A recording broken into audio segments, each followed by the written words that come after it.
Assalamualaikum warahmatullahi wabarakatuh. Saya Sri Noktina Pertiwi, kelas AK4201, NIM 14021841131. Mata kuliah Analisis Laporan Keuangan. Saya akan mempresentasikan mengenai analisis aktivitas pendanaan. Nah, yang meliputi accounting for leases dan pension accumulation. Pertama, accounting for leases. Nah, pada accounting for leases atau akuntansi dan pelaporan sewa ini diklasifikasikan menjadi dua jenis, yaitu kapitalis dan operating lease. Nah, kapan sih si akuntansi dan pelaporan sewa itu masuk ke dalam kapitalis dan kapan masuk ke dalam operating lease? Nah, lease mengklasifikasikan dan mencatat sewa sebagai kapitalis jika pada saat terjadinya transaksi tersebut memenuhi minimal 1 dari 4 kriteria sebagai berikut. Yang pertama, terdapat transfer kepemilikan aset kepada lease pada akhir masa sewa. Nah, yang kedua, terdapat opsi untuk membeli aset pada harga murah atau bargain price. Yang ketiga, masa sewa 75% atau lebih dari estimasi umur ekonomis aset. Dan yang keempat, nilai sekarang pembayaran 75% atau lebih. Nilai sekarang pembayaran sewa dan pembayaran sewa minimal lainnya sebesar 90% atau lebih dari nilai wajar aset dikurangi dengan kredit pajak investasi yang ditahan oleh lessor. Nah, untuk yang masuk ke dalam operating lease adalah bila tidak satupun 4 kriteria tadi itu belum terpenuhi, maka lease akan mencatat pada operating lease. Walaupun demikian, perusahaan sering mengatur sewa secara efektif sehingga dapat diklasifikasikan sebagai operating lease. Nah, untuk pencatatan dari kapitalisnya tersebut bagaimana sih? Nah, untuk pencatatan klasifikasi sewa pada kapitalis, lease mencatatnya sejumlah nilai sekarang MLP selama masa sewa, tidak termasuk biaya administrasi seperti asuransi, perawatan, dan pajak yang dibayar oleh lessor yang termasuk dalam MLP. Sedangkan operating lease pencatatannya dalam akuntansi adalah lessor mencatat sewa sebagai beban saat terjadi. Dan tidak ada aset atau kewajiban yang diakui dalam neraca. Aturan akuntansi mensyaratkan lease untuk mengungkapkan, biasanya dalam catatan atas laporan keuangan, seperti MLP di masa depan secara terpisah untuk capital lease dan operating lease untuk masing-masing tahun selama 5 tahun mendatang dan total setelahnya. Yang kedua, beban sewa untuk masing-masing periode yang dilaporkan di laporan laba rugi. Selanjutnya, ada sebuah ilustrasi mengenai akuntansi sewa. Yang pertama, perusahaan memperoleh aset dengan cara sewa pada tanggal 1 Januari 2005. Perusahaan tersebut tidak memiliki aset dan kewajiban lain. Umur ekonomis aset tersebut diperkirakan 5 tahun tanpa nilai sisa pada akhir tahun kelima. Perusahaan akan menyusutkan aset tersebut berdasarkan garis lurus selama umur ekonomisnya. Sewa berjangka waktu tetap selama 5 tahun tidak dapat dibatalkan dengan MLP sebesar $2.505 per tahun yang dibayarkan setiap akhir tahun. Tingkat bunga sewa sebesar 8%. Oke. Nah, berikut merupakan daftar amortisasi sewa dari perusahaan tersebut. Nah, yang pertama adalah kita menghitung kewajiban awal tahunnya. Nah, didapat 10.000. 10.000 ini perhitungannya bagaimana? Nah, 10.000 ini perhitungannya adalah dari tadi diketahui bahwa si perusahaan itu membayar MLP sebesar 2.505. Oleh karena itu, kita kalikan 2.505 dikali dengan kita buka tabel present value pada N-nya 5 tahun, presentasinya 8%, maka akan ketemu 3,992. Nah, tabel present value-nya ada di mana? Ada di buku karya KR Subraman, John Cewell, halaman paling belakang. Maka kan dikalikan, maka jumlahnya sebesar 10.000. Terus kita hitung bunganya. Kita hitung bunganya dengan cara kita mengalihkan. Nah, beban bunga sewanya adalah 8%. Maka kita kalikan 8% dikali 10.000. Maka hasilnya adalah 8.000. Setelah itu kita cari prinsipalnya atau pokoknya, yaitu dengan cara kita mengurangkan antara total tadi biaya MLP-nya 2502 kita kurangkan dengan interest-nya. Maka hasilnya adalah 1705. Setelah itu kita hitung kewajiban akhir tahunnya, maka kewajiban akhir tahunnya adalah kewajiban awal tahun dikurang dengan prinsipal. Maka akan ketemu hasilnya adalah 8,295. Kewajiban akhir tahun ini akan digunakan untuk patokan pada kewajiban awal tahun selanjutnya. Maka di sini diperoleh 8.295. Untuk perhitungan interestnya sama seperti tadi, yaitu 8.295 dikali 8%. Setelah itu kita cari prinsipalnya dengan cara total dari tadi MLP-nya kita kurang dengan interest-nya, maka akan ketemu prinsipalnya 1841. Setelah itu kita cari kewajiban akhir tahunnya dengan cara kewajiban awal tahun kita kurang dengan prinsipalnya, maka akan ketemu hasilnya 6454. Terus sama seperti proses yang tadi sampai di tahun 2009, maka kewajiban akhir tahunnya sebesar 0. Terus kita jumlahkan jumlah interest dari tahun 2005 sampai tahun 2009. Terus dari prinsipalnya kita jumlahkan dari tahun 2005 sampai tahun 2009 juga. Terus totalnya juga sama. Selanjutnya, daftar metode akuntansi sewa terhadap laporan laba rugi. Nah, jadi di sini ada beban sewa, ada bunga, ada pokok, dan ada jumlah. Nah, data-data ini, jadi kita tetapkan untuk beban sewanya setiap tahun adalah 2505 dari perhitungan dari yang diketahui pada ilustrasi. Terus untuk interest expense-nya kita samain sama tadi yang ada di daftar amortisasi sewa. Untuk depresiasinya perhitungannya kan menggunakan garis lurus.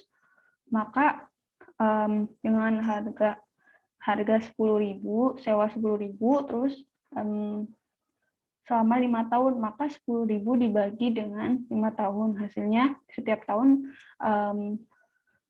sewa ini mengalami depresiasi sebesar 2.000 setiap tahunnya.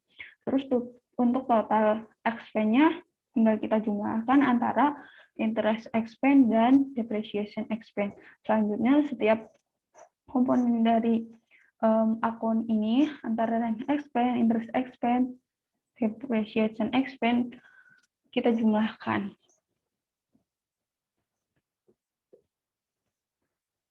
Selanjutnya dampak kapitalis terhadap neraca. Nah, di sini kita lihat bahwa pada tanggal 1 Januari tahun 2000, kan si perusahaan ini baru menyewa sebesar harganya itu tadi 10.000. Terus semakin tahun, maka pada akhir tahun kan si perusahaan ini melakukan pencatatan dan dikurang dengan MLP. Dan ada depresiasi pada cashnya pada MLP setiap tahunnya semakin naik dari 505 terus bertambah jadi 5010 terus bertambah lagi setiap tahunnya sama seperti awal sampai pada tahun kelima, yaitu pelaporan pada tanggal 31 Desember 2004. Untuk list asetnya kan awalnya 10.000, terus setiap tahunnya si list aset ini mengalami depresiasi sebesar 2.000. Oleh karena itu setiap tahunnya berkurang 2.000, jadi 8.000, 6.000, 4.000, 2.000, dan 0. Terus untuk list liability-nya itu mengikuti pada kewajiban akhir tahunnya. Pada awal tahun kan 10.000, terus akhir tahunnya 8.295. Ini tuh dari mana? Dari data daftar amortisasi sewanya. Begitupun selanjutnya. Terus untuk equity-nya bisa kita lihat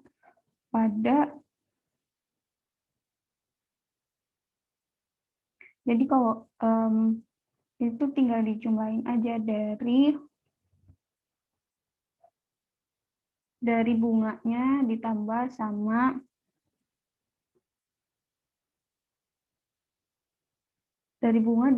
sama pokok atau depresiasinya. Terus setiap tahun dia bertambah. Maka hasilnya 12.525.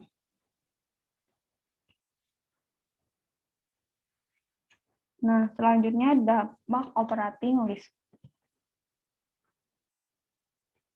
Nah, dampak operating list ketika proses sewa ini terdiri dari operating list menyajikan kewajiban lebih rendah dari seharusnya dengan tidak menyajikan pendanaan sewa dalam neraca. Selain menyembunyikan kewajiban dari neraca, hal tersebut juga menaikkan rasio solvabilitas yang sering kita gunakan dalam analisis kredit. Terus operating list menyajikan aset lebih rendah dari seharusnya. Hal ini dapat meningkatkan rasio tingkat pengembalian investasi, terutama pada perputaran aset atau aset turnover rasio. Terus operating asset menunda pengakuan beban dibandingkan dengan capital list. Artinya, operating list melaporkan laba lebih tinggi di awal masa sewa dan melaporkan laba lebih rendah di akhir masa sewa. Operating list menyajikan kewajiban lancar lebih rendah dari seharusnya dengan tidak menyajikan porsi pembayaran pokok yang jatuh tempo dalam waktu 1 tahun. Hal tersebut meningkatkan rasio lancar dan pengukuran likuiditas lainnya. Operating list memasukkan bunga dalam beban sewa. Dengan demikian, operating list menyajikan lebih rendah dari yang seharusnya laba operasi dan beban bunga. Hal tersebut menaikkan coverage ratio seperti time interest earned.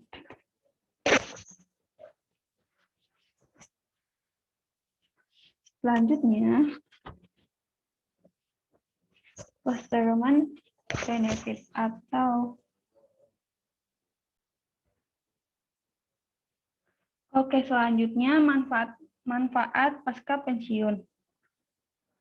Nah, manfaat pasca pensiun ini diterima oleh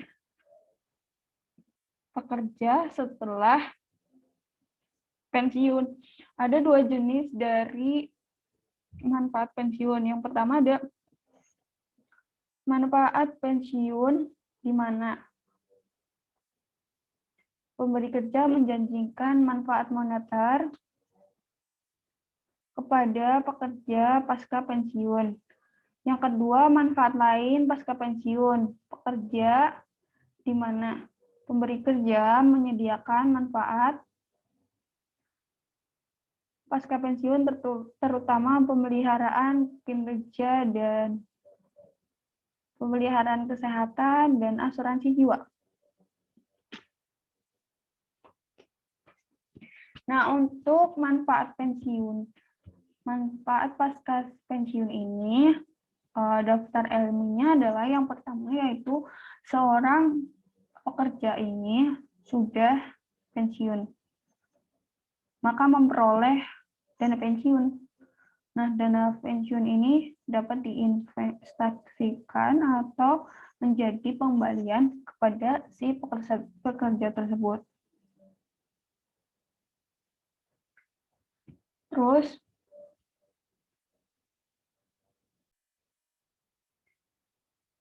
nah setelah dia memilih antara apakah di si dana tersebut mau diinvestasikan atau mau pengembalian dana saja. Nah, kalau itu maka dia akan memperoleh manfaat pengeluaran uang untuk pekerja. Gitu.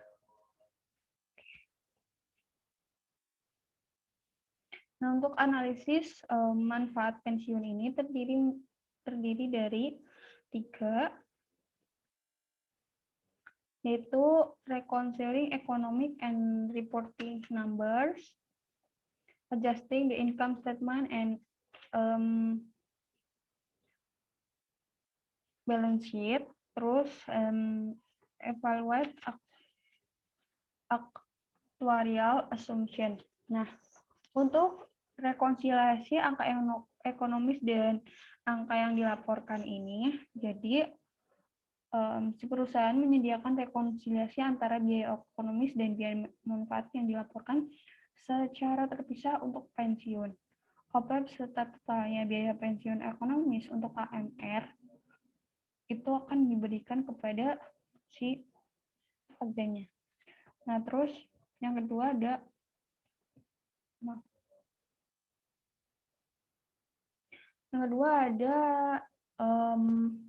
menyesuaikan laporan laba rugi.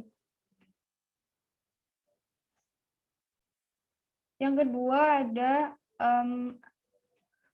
menyesuaikan laporan laba rugi dan neraca.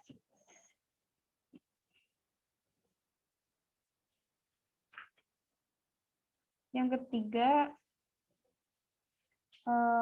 mengevaluasi asumsi dari aktuarianya.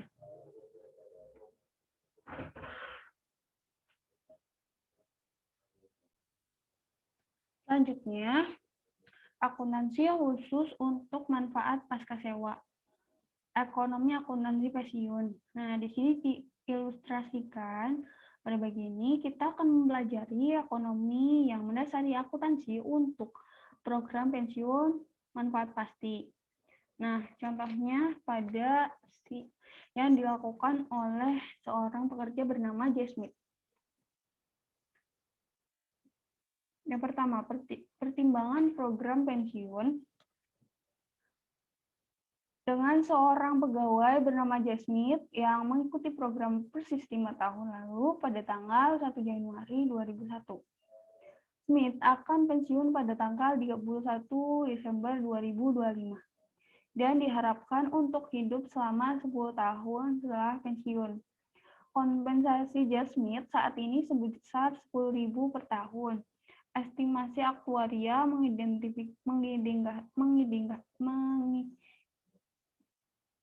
mengindikasikan bahwa kompensasi tersebut diharapkan akan naik sebesar 4% per tahun selama 20 tahun berikutnya. Program pensiun menggunakan rumus berikut untuk menentukan manfaat pensiun pekerja. Pensiun tahunan sama dengan kompensasi 1 minggu. Pada saat pensiun dengan jumlah tahun kerja dalam program pekerja berinvestasi selama 4 tahun. Setelah mengikuti program ini, pada tanggal 31 Desember 2005, harga wajar aset dalam dana pensiun adalah sebesar 2.000. Di tahun 2006, pemberi kerja menyetorkan 200 pada pensiun. Pengembalian aset adalah sebesar 22% di tahun 2006. Pengembalian jangka panjang diharapkan sebesar 10% per tahun. Tingkat diskonto adalah 7% per tahun. Nah, kita akan mencari perhitungannya, yaitu pada kewajiban pensiunnya si Jasmine ini. Nah, yang pertama kita harus mencari. Nah, kita udah diketahui bahwa gaji per tahun Jasmine ini adalah sebesar 10.000. Oleh karena itu kita hitung jumlah pensiun per tahunnya berapa sih? Nah, caranya ini adalah dengan cara kita tadi kan si Jasmine ini udah mengikuti program selama 5 tahun. Nah, terus diperhitungkan adalah jumlah semua tahunnya adalah 52 tahun. Jadi 5/52 dikali dengan 10.000. Maka hasilnya adalah 962. Nah, terus kita cari nilai sekarang dari pensiunnya berapa sih? Nah, untuk nilai sekarang dari pensiunnya adalah kita kalikan antara hasil dari tabel bunga yang bisa kita lihat juga di belakang halaman buku Financial Analysis Statement, yaitu kita kalikan 962 kita kali dengan 70236. Terus kita cari nilai sekarang dari pensiun untuk tanggal 31 Desember 2005-nya. Kita carinya dengan cara sama seperti tadi, kita cari jumlah besaran bunganya pada tabel. Dengan cara kita kalikan nilai present value of pensiunnya 6753, kita kali dengan 0,2584. Nah, untuk projected-nya, ini kita cari dulu nih gaji per tahunnya, karena tidak sama dengan gaji per tahunnya secara aktual. Nah, cara carinya adalah kita cari dengan kita kalikan 10.000 dikali 1 ditambah persenannya 4% tadi pada soal 4% terus selama 20 tahun. Jadi 10.000 dikali 1,04 pangkat 20. Maka hasilnya adalah 21911. Untuk cari pensiun bertahunnya sama seperti pada waktu cari aktual. Kita kalikan dengan 5/52. Maka hasilnya sama, dan begitupun selanjutnya prosesnya sama. Untuk 2006 maka akan ada perbedaan pada jumlah tahunnya, yaitu maka 6/52 aja pada pensiun per years-nya.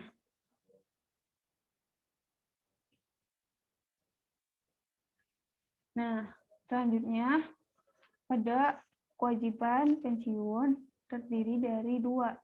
Ada accumulated benefit obligation atau ABO, yang biasa kita sebut dengan akumulasi kewajiban manfaat, merupakan nilai sekarang aktuaria kewajiban manfaat pensiun di masa depan kepada pekerja pada saat pensiun berdasarkan kompensasi saat ini dan jasa sampai saat ini. Nah, selanjutnya ada projected benefit obligation (PBO). Nah, Ini tuh proyeksi kewajiban manfaat yang merupakan estimasi aktuaria atas hutang manfaat pensiun di masa depan kepada pegawai pada saat masa pensiun berdasarkan kompensasi yang diharapkan di masa depan dan jasa sampai saat ini. Nah, terus ada aset pensiun dan status pendanaan. Hal ini merupakan perusahaan dapat menghentikan dan mengurangi kontribusi pada dana pensiun sampai aset pensiun sama atau kurang dari PBO. Pengurangan atau penghentian kontribusi ini memiliki implikasi pada laporan laba rugi dan laporan arus kas. Perusahaan dapat menarik kelebihan aset, jumlah yang ditarik dikenakan pajak pendapatan. Oleh karena perusahaan sering menggunakan pendanaan pensiun sebagai perlindungan pajak atau tax shelter, sering terjadi penambahan pajak atas penarikan tersebut. Selanjutnya ada biaya pensiun. Biaya pensiun ekonomi atau economic pension cost atau beban merupakan biaya bersih yang timbul dari perubahan posisi ekonomi bersih atau status pendanaan atau funded status selama periode yang bersangkutan. Nah, pada hal ini dibagi menjadi dua, yaitu service cost atau biaya jasa. Merupakan nilai sekarang aktuaria atas manfaat pensiun yang dihasilkan oleh pegawai berdasarkan rumus manfaat pensiun.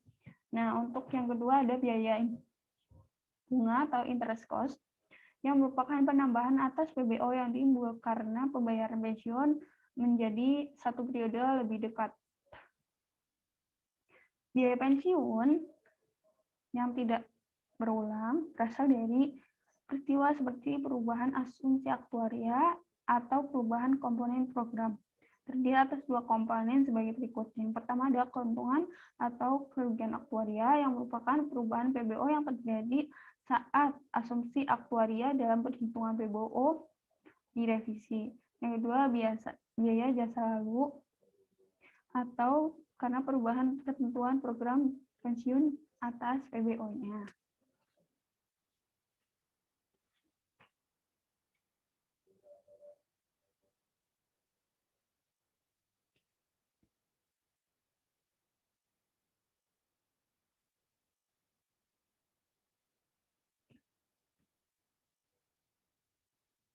Nah, terus ada artikulasi biaya pensiun dan status pendanaan.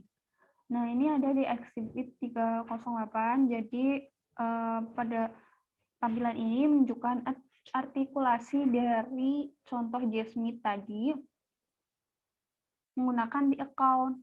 Asumsi bahwa perubahan aktuaria dan perubahan biaya jasa lalu terjadi di tahun 2006. Saldo awal kewajiban pensiun adalah sebesar 3824 yang merupakan PBO pada akhir tahun 2005. Dapat dilihat dari 3B1 yang sebelumnya sudah dijelaskan. Nah, saldo akhir tahunnya adalah 8919 merupakan PBO pada akhir tahun 2006. Perubahan aktuaria dan perubahan biaya jasa lalu, perubahan kewajiban pensiun ini sepenuhnya dapat dijelaskan oleh biaya pensiun kotor, pembayaran manfaat, mengurangi kewajiban,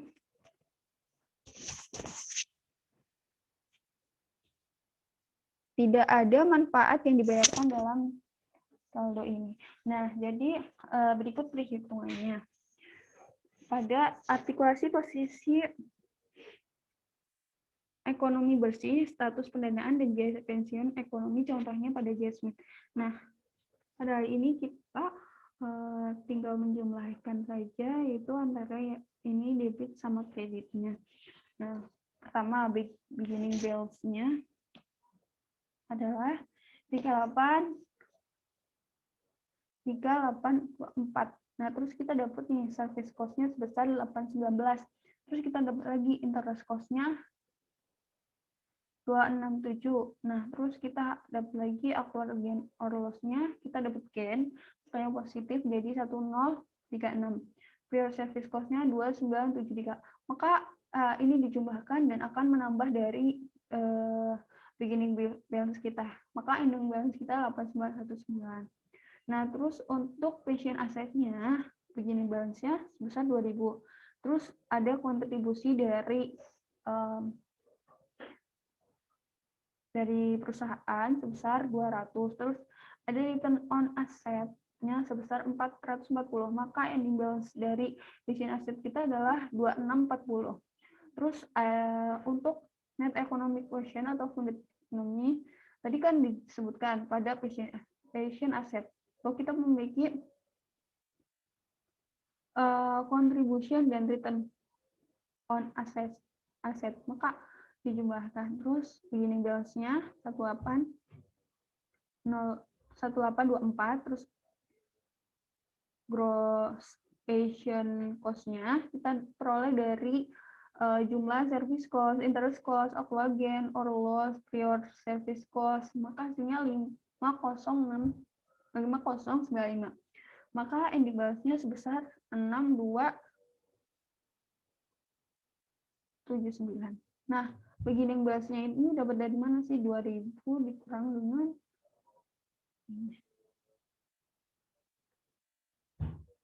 Nah, terus kita hitung dengan economic pension cost-nya dari requiring cost yang terdiri dari service cost, interest cost, non-recurring cost, actual gain or loss, prior service. Terus kita jumlahin menjadi gross pension cost. Terus kita kurang dengan return on asset.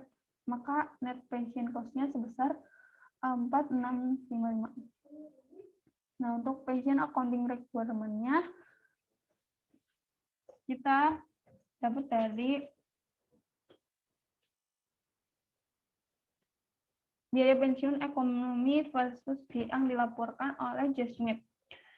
Nah, pada economic pension cost, Just Smith melaporkan service cost-nya sebesar 819. Terus interest cost-nya dia melaporkan sebesar 267. Terus terdapat actual return menjadi pengurang sebesar 440. Terus ada actual gain or loss-nya sebesar 10,6. Terus maka net gain or loss-nya sebesar 792. Prior service cost-nya 2979. Maka total dari economic pension cost-nya sebesar 4655. Nah, di sini ada amortisasinya. Untuk net gain or loss-nya sebesar 22, prior service-nya sebesar 156. Yang masuk ke dalam proses report pension expense atau net periodic pension, service cost-nya 819, prior cost-nya 267 dikurang dengan expected return, terus ditambah dengan net gain or loss, ditambah dengan prior service, maka hasilnya akhirnya 1064. Nah, recognize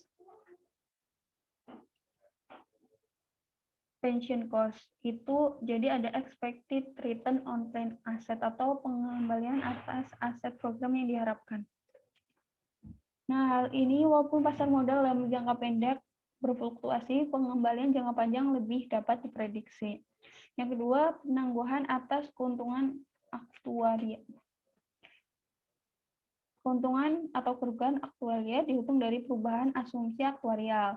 Nah, yang ketiga ada amortisasi keuntungan atau kerugian bersih.